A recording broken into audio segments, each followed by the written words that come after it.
Thanks, everyone. I would like to start on the presentation for the DFCD. So the DFCD starts for the Dutch Fund for Climate and Development.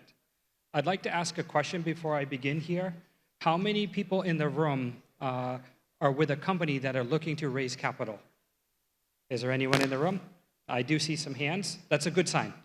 Okay, so you're in the right room. The Dutch Fund for Climate and Development is a development program where we seek to de-risk and develop bankable projects. So one of the things you want to think about is for Bangladesh, Bangladesh is highly climate vulnerable. There's lots of storms, there's flooding, there's also dry periods, and those periods are changing. So sometimes there's more flooding and even more droughts. So if we look at where capital needs to go, we can see certain very interesting patterns. We can see here the need for agriculture is quite high, and also the need for infrastructure is quite high. And I think this was highlighted by some of the topics from the prior panelists, such as the need for equipment and other ways to mitigate risks. How does the DFCD work? So this here is a look at where projects start. So typically when you see a project, you'll see NGOs on the far left. So someone has an idea or they need support, you see a lot of interaction from the NGOs. And on the other side of the spectrum, you see pure private investment.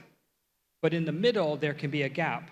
So many people in the room may be trying to raise capital, but they can get stuck. When a company gets stuck with raising capital, it can lead to this valley of death, this red line down below. So what's the solution? If we look here, what we've done is we've put together two different pieces. This is blended finance. Yeah. So the yellow box is called the Origination Facility, but it's a pool of capital which is grant money and also technical assistance. The goal is to leverage the yellow box to get to the blue box. And the blue box is the land use facility or the water facility. So specifically, that's FMO or climate fund managers. And then you can change the valley of death into the valley of opportunity, right? So getting that additional support. How does this work? We would try to identify companies that are near bankable. So these are typically not startups, but these are companies that have moved along a bit and they have some traction in the market, but they still have some issues with getting capital. That's when we would come in and we would work either WWF or S&V to provide some additional support. And the goal is to then hand them over to FMO, climate fund managers, or in some cases a third party. So you can see that FMO and S&V, we work closely together. So. Also, you'll see here different sectors. So we work in agriculture, forestry, and also water projects. So those are the key areas where we can work.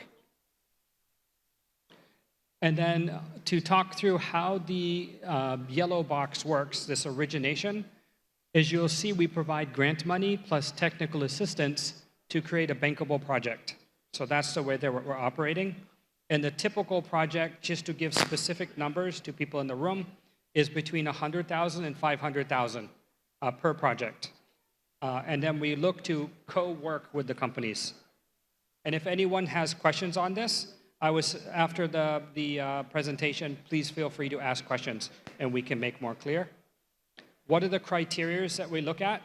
We're looking for projects that address climate change. That's one of the key requirements. And then we're looking to align with national policy. So one of them, as you heard today, was improving in the agriculture front and also access to market.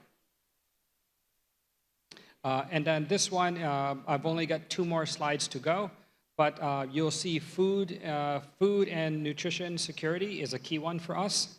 Of course, climate adaptation, but there are areas that we might not touch on that are also quite important for us, such as biodiversity. The Bangladesh has the Sundarbans. This is a highly relevant biodiversity belt. It's an area we would have keen interest in.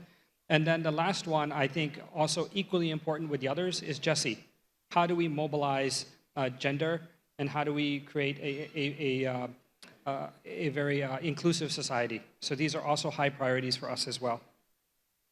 This is the last slide I'm going to share, but it gives you an idea of what we look at. So 100% of our projects have a gender equality component and social inclusion. 90% of them are climate change adaptation. And then we seek to focus at least 25% in biodiversity. So thank you very much for your time on this. Yeah, thank you.